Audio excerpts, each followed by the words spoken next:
నమస్కారం city news కి స్వాగతం. పట్టణ నూకల రామకోటేశ్వర కళ్యాణ మండపంలో టీడీపీ నాయకులతో మాజీ మంత్రి టీడీపీ సీనియర్ నేత ఆలపాటి రాజేంద్ర ప్రసాద్ ఆత్మీయ సమావేశం నిర్వహించారు. మాజీ మంత్రి ఆలపాటి రాజేంద్ర ప్రసాద్ మాట్లాడుతూ గడిచిన ఇన్ని సంవత్సరాలతో తనతో కలిసి పనిచేసిన వారందరికీ ధన్యవాదాలు తెలుపుతున్నట్లు చెప్పారు. గతంలో మనకు ఎదురైన చేదు అనుభవాలను గుర్తుంచుకొని కలిసి పనిచేద్దాం. అలా కలిసి పనిచేయలేని పక్షంలో నాయకత్వం నుంచి తప్పుకుంటానని ఆలపాటి తెలిపారు. గడిచిన పలు దఫాల అభ్యర్థుల ఎంపిక విషయంలో ఎక్కడో ఒక చోట అవకాశం వస్తుందని భావించాను. అవకాశం లేకపోయినా బాధ లేదని అన్నారు. సీటు ఇస్తానన్న గుంటూరు, కృష్ణా జిల్లాల్లోని ప్రతి చోట తనకు అనుకూలంగా సర్వే ఉన్న అవకాశం రాలేదని భావోద్వేగంతో చెప్పారు. పార్టీ చెట్టు లాంటిదని, చెట్టు సక్రమంగా ఉంటేనే ఆ నీడనే మనమందరం మనగలుగుతామని, తన వ్యక్తిగత స్వార్థం కన్నా సమాజ శ్రేయస్సే తనలో ఎక్కువగా ఏర్పడిందన్నారు. స్వలాభం కోసం, వ్యక్తిగత స్వార్థం కోసం కాకుండా పార్టీ కోసం అందరం కలిసికట్టుగా పనిచేద్దామని అన్నారు. ఆఖరి నిమిషం వరకు పోరాడాలని భావనతో జీవితం గడపాలని భావిస్తున్న కొంతమంది దాన్ని వేరే విధంగా చూస్తున్నారన్నారు. వ్యక్తిగత స్వార్థం కోసం తనని కొంతమంది విభేదించిన వారి పట్ల తనకు విభేదం లేదన్నారు. వ్యక్తిగతం కంటే కూడా పార్టీ శ్రేయస్సు, ప్రజా శ్రేయస్సే ముఖ్యమని చెప్పారు. గతంలో ఎన్నడూ లేని ఒక గొప్ప విచిత్రమైన పరిస్థితిని ఎదుర్కొంటున్నానని తెలిపారు. పార్టీ ఉంటేనే మనం నిలబడగలుగుతామని, కలిసికట్టుగా గెలుపు కోసం పోరాడదామని కార్యకర్తలను ఉద్దేశించి అన్నారు. తన భావనను సమర్థిస్తూ అందరూ కలిసి రావాలని, అలా రాలేని పక్షంలో నాయకత్వం నుంచి తప్పుకోవడానికైనా సిద్ధమేనని అన్నారు. కార్యక్రమంలో పెద్ద సంఖ్యలో టీడీపీ నాయకులు, కార్యకర్తలు పాల్గొన్నారు. సోదరులు మనోహర్ గారిని ఇక్కడ అభ్యర్థిగా, ఉమ్మడి అభ్యర్థిగా ప్రకటించడం మనలో కొంతమందికి అది ఒక బాధగా, శక్తి నిర్వీర్యమైపోయినట్టుగా భావించిన సందర్భంలో మీ అందరికీ కూడా నేను ఆ రోజున మీ అందరితో మాట్లాడటం జరిగింది, పరిచయం చేయడం జరిగింది. అదే సందర్భంలో మన పార్లమెంట్ అభ్యర్థి చంద్రశేఖర్ గారిని కూడా మీ అందరి సమక్షంలో పరిచయం చేసి ఈ పార్టీ యొక్క గెలుపు ఎందుకు అవసరం, ఎందుకు మనం గెలవాలి, ఎందుకు జగన్ ఓడిపోవాలనేది కూడా మనం చర్చించుకున్నాం. మరి ఈ రోజున అక్కడ స్థానికుడు, అక్కడ కష్టం మనలాగే కష్టపడి పనిచేసినటువంటి వ్యక్తిని ముందు ఇవ్వము అని చెప్పిన తర్వాత మళ్ళీ అతన్ని కన్సిడర్ చేయడం అనేది నాకు చాలా సంతోషం వేస్తుంది. ఎందుకంటే ఏ వ్యక్తి అయినా సరే పార్టీ కోసం పనిచేసిన వాడు ఇబ్బంది పడకూడదు అనేది నా భావన. నాయకత్వం లక్షణాలు ఉన్న వ్యక్తి నిరాశకు గురవకూడదు అనేది నా భావన. అందులో అతను చాలా చిన్న వ్యక్తి, అంటే వయసులో. అలాంటి వ్యక్తికి స్థానికుడు అక్కడ అవకాశం ఇచ్చినందుకు నేను నిజంగా మానసికంగా చాలా సంతోషపడ్డాను. సమర్థవంతంగా నా ఆఖరి శ్వాస ఉన్నంత వరకు పోరాడాలనే భావంతో, అలాంటి భావంతో నాకు జీవితం గడపాలనే ఆశ. వ్యక్తిగతం కంటే కూడా పార్టీ శ్రేయస్సు, ప్రజా శ్రేయస్సు మనకి ముఖ్యమని చెప్పి నేను భావిస్తూ ఉన్నా. మనందరం కలిసి పోరాడదాం. ఇక్కడ వ్యక్తిగత ముఖ్యం, పార్టీ ముఖ్యం, సమాజం ముఖ్యమని చెప్పి భావిస్తూ ఉన్నా. మీ అందరూ నాతో ఏకీభవించమని, మనందరం కలిసి నడుద్దామని చెప్పి, కలిసి పోరాడదామని చెప్పి, కలిసి సాధిద్దామని చెప్పి, అదే పందాలో నడవాలని చెప్పి నేను కోరుకుంటా ఉన్నా మనసా వాచ. ఎందుకంటే వేరే రకమైనటువంటి కొంతమందికి నా మీద ప్రేమతో, అభిమానంతో నువ్వెందుకు కంటెస్ట్ చేయకూడదని చెప్పేవాళ్ళు ఉన్నారు.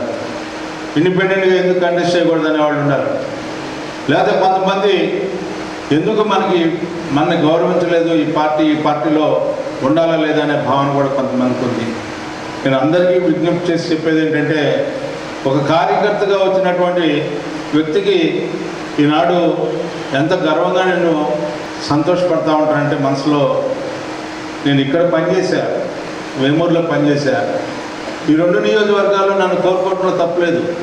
నేను ఎప్పుడూ పనిచేయలేనటువంటి గుంటూరు వెస్ట్లో నా మీద IVRS చేస్తే నాకు 82% వచ్చింది.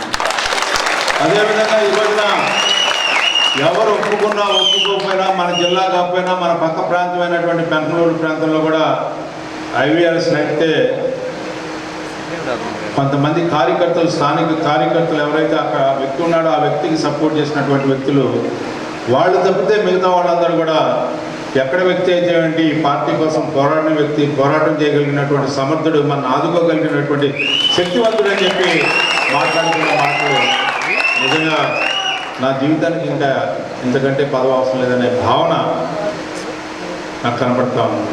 34 సీట్లు ప్రకటించిన, నిన్న 16 సీట్లు ప్రకటించిన, దాంట్లో ఎక్కడో మీకు స్థానం ఉండేదని ఆశతోనే ఈ రోజు కూడా ఇవాళ టైం 10 గంటలైనా కానీ 2,000 మంది బిగ్ బాస్ ఎదురు చూశారంటే కేవలం పార్టీతో పాటు పార్టీ మీద ఎంతైతే ప్రేమ అయితే ఉందో అంతకంటే డబల్ ప్రేమ మీ మీద ఉంది కాబట్టి ఈరోజు ఎంత సమయం అయినా కానీ మళ్ళీ ఇంకో 1 రోజు 2 రోజులు సమయం తీసుకోవాలనే భావన. ఎందుకంటే 2,000 మంది అందరూ అభిప్రాయం ఒక చోట నుండి నిర్ణయం ప్రకటించాల్సిన సమయం, సందర్భం కాబట్టి మీ అందరి అనుమతితో నేను ఒకటే రాజాగారిని విజ్ఞప్తి చేస్తా ఉన్నా. ఎందుకంటే రాష్ట్ర జిల్లాలో వాస్తవం మీకు ఇవ్వాలి, ఎక్కడ లేదు కాబట్టి తెనాలి నియోజకవర్గానికి మీరు రాబోయే 5 సంవత్సరాలు ఖచ్చితంగా ఇన్ఛార్జిగా ఇక్కడ ఉంటానంటేనే మేమందరూ పనిచేస్తాము. శనివారం శివాజీ చౌక్ లో భగత్ సింగ్ 90వ వర్ధంతి కార్యక్రమం పట్టణ బీజేపీ ఆధ్వర్యంలో నిర్వహించారు. ఈ సందర్భంగా భగత్ సింగ్ విగ్రహానికి పూలమాలలు వేసి నివాళులు అర్పించారు. యువత భగత్ సింగ్ ఆలోచనతో దేశభక్తితో ముందుకు పోవాలని, అప్పుడు దేశం విశ్వగురువు అవుతుందని బీజేపీ పట్టణ అధ్యక్షుడు అడప సంపతరాయుడు అన్నారు. ఈ కార్యక్రమంలో జిల్లా మైనార్టీ మోర్చా ఉపాధ్యక్షుడు కుశల్ రాజ్ జైన్, దారా Sai Gupta, cica Ravindra, తొమ్మల Sai, T Venkateswararao, Koduri Venkatrao, Thanneeru Shivshankar, Durga Bhavani, D Hanumantharao, Prabhanjana Rao, కార్యకర్తలు, అభిమానులు పాల్గొన్నారు. ప్రతి హృదయంలో కూడా ఆయన పదిలంగా ఉండటం కారణం ఏంటంటే ఆయనలో ఉన్న క్రమశిక్షణ, దేశభక్తి, ఆయనలో ఉన్న ఆలోచన విధానం ఈ రోజున మనందరి హృదయాల్లో కూడా స్థానం ఏర్పరచుకుంది. స్వాతంత్రం రాకమునుపు మనం లేం. వారిచ్చిన స్వాతంత్రం వచ్చిన తర్వాత జన్మించిన మనం వారి యొక్క ఆలోచనలతో ఈ రోజున ముందు పయనిస్తున్నాం. మన పాఠ్యాంశాల్లో మనం చూస్తున్నాం వారిని, కానీ ప్రతి హృదయంలో కూడా వారున్నారు. అటువంటి మహోన్నతమైన వ్యక్తి, యువతకు ఆదర్శమైన వ్యక్తి, ఈ దేశానికి కావలసిన అత్యంత ముఖ్యమైన యువతకు ప్రాణమైన వ్యక్తి. ఈ రోజున మనం భౌతికంగా లేకపోవచ్చు కానీ మానసికంగా ప్రతి భారతీయ హృదయంలోనూ నిలిచి ఉన్న వ్యక్తి భగత్ సింగ్ గారు. వారి యొక్క ఆలోచనలు, వారి యొక్క మార్గంలో ఈరోజు యువత పయనించాలి. చుండూరు మండలం పెనుగుదురుపాడు, కేఎన్పల్లి గ్రామాలలో డాక్టర్ నక్కా అఖిలేష్ ఎన్నికల ప్రచారం నిర్వహించారు. గ్రామ తెలుగుదేశం పార్టీ, జనసేన నాయకులతో కలిసి ఇంటింటికి వెళ్లి సూపర్ 6 పథకాలను ప్రజలకు వివరించారు. నక్కా ఆనంద్ బాబు గెలుపుకు సహకరించాలని కోరారు. ఈ కార్యక్రమంలో చుండూరు మండల పెనుగుదురుపాడు, కేఎన్పల్లి గ్రామ తెలుగుదేశం పార్టీ నాయకులు, యువత, యువకులు, జనసేన పార్టీ నాయకులు, కార్యకర్తలు అధిక సంఖ్యలో పాల్గొన్నారు.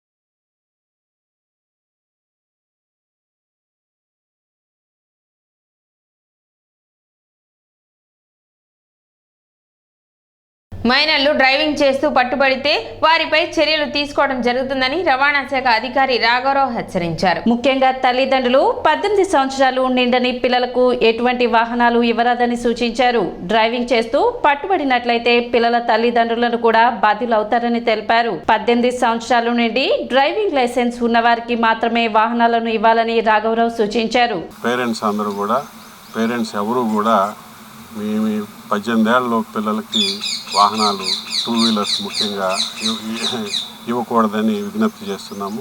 ఇవ్వబాకండి. వాళ్ళకి 18 ఏళ్ళు నిండినాక లైసెన్స్ తీసుకున్న తర్వాతే 2 వీలర్స్ ఇవ్వండి. 18 ఏళ్ళ లోపు కనుక ఇస్తే మైనర్ డ్రైవింగ్ కింద వస్తుంది. కాబట్టి ఏదన్నా జరిగితే వాళ్ళకి ఏంటంటే కోర్టుకు కూడా మాకు కనుక 18 ఏళ్ళ లోపు ఎవరన్నా డ్రైవ్ చేస్తూ పట్టుబడితే వాళ్ళ వాహనాలు సీజ్ చేయడం జరుగుతుంది. సీజ్ చేసి కోర్టుకి ప్రాసిక్యూషన్ పెట్టడం జరుగుతుంది.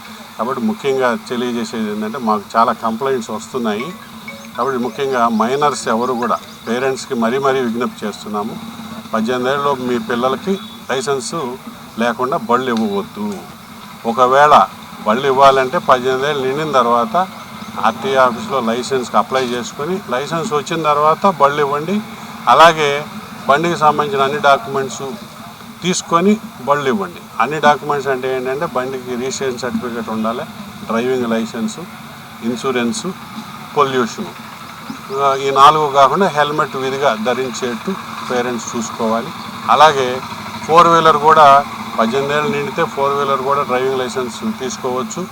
కాబట్టి 4 వీలర్కి కూడా ఈ 4 డాక్యుమెంట్స్ కావాలి: RC, driving licence, insurance, pollution. వాళ్ళు ముఖ్యంగా సీట్ బెల్ట్ ధరించాలి డ్రైవింగ్ చేసి. జొన్న మొక్కజొన్న పంట చివరి దశకు వచ్చినందున రైతులు తగు జాగ్రత్తలు పాటించి అధిక దిగుబడులు పొందాలని ఏడీఏ ఉషారాణి రైతులకు సూచించారు. తెనాలి వ్యవసాయ మండల పరిధిలో సాగులో ఉన్న జొన్న మొక్కజొన్న అపరాల సాగు పంటలు కోతకు సిద్ధంగా ఉన్నాయని చెప్పారు. డిసెంబర్లో తుఫాన్ కారణంగా వరి పంట నష్టపోయినప్పటికీ జొన్న మొక్కజొన్న అపరాల సాగు పంటలు ఆశాజనకంగా ఉన్నాయని, ప్రభుత్వం కూడా 2300 వరకు గిట్టుబాటు ధర కల్పించే అవకాశం ఉందని ఏడీఏ ఉషారాణి వెల్లడించారు.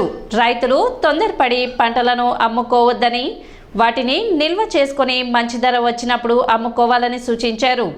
అదేవిధంగా పంట కోతలకు సంబంధించి కూలీల కొరత ఉంటే ఆర్బీకేలలో ముందుగా తెలియపరిచినట్లయితే కోత యంత్రాలను ఏర్పాటు చేయడం జరుగుతుందని ఏడీఏ ఉషారాణి వెల్లడించారు. మరి దుగ్గిరాల, తెనాలి, కొల్లిపర మండలాల్లో మొత్తం మీద మనకి ఈరోజు 20,000 హెక్టార్లలో పంటలను సాగు చేయడం జరిగింది. దీనిలో మరి 8,500 హెక్టార్లో జొన్నను, 8,000 హెక్టార్లో మొక్కజొన్నను, 3,500 హెక్టార్లో దగ్గరగా అపరాలను సాగు చేయడం జరిగింది.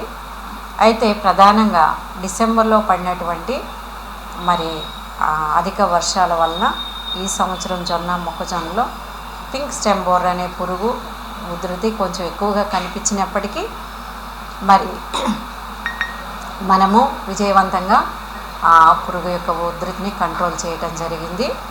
మరి నష్ట పరిమితి కంటే తక్కువగానే ఇన్ఫెస్టేషన్ని మనం కంట్రోల్ చేయగలిగాము. దాదాపుగా మనకి ఇంకొక 3 వారాల్లో జొన్న మొక్కజొన్న హార్వెస్టింగ్స్ మొదలవుతాయి, కోతలు మొదలవుతాయి. ఈ నెల చివరికి అపరాలు అంటే మినుము, పెసర పంటలు వాటి యొక్క హార్వెస్టింగ్స్ కూడా మొదలవుతాయి. అయితే దగ్గరగా మార్కెట్ ప్రైసు చాలా బాగానే ఉంది కాబట్టి అపరాల యొక్క సాగులో ఈ సంవత్సరం కొంచెం పెట్టుబడి ఖర్చులు అధికంగానే పెట్టారు. అయినప్పటికీ మరి మనకి మార్కెట్ రేటు బాగుంది కాబట్టి అపరాల రైతులకి మంచి గిట్టుబాటు ధరే ఉంది. జొన్న మొక్కజొన్న విషయానికి వస్తే మనకి ప్రభుత్వం మంచి ఎంఎస్పి ధర ప్రకటించినప్పటికీ మార్కెట్ ప్రైస్ కూడా బాగుంది. 2,200 ఉంది, ఇప్పుడు 1950 ఉందంటున్నారు. ఏదేమైనా 2,300 వరకు మార్కెట్ ధర ఉండొచ్చని రైతుల యొక్క అభిప్రాయం. ఎప్పుడైతే మీరు మినుము, పెసర హార్వెస్టింగ్ చేస్తున్నారో ఇమ్మీడియట్గా వాటిని నూర్చుకొని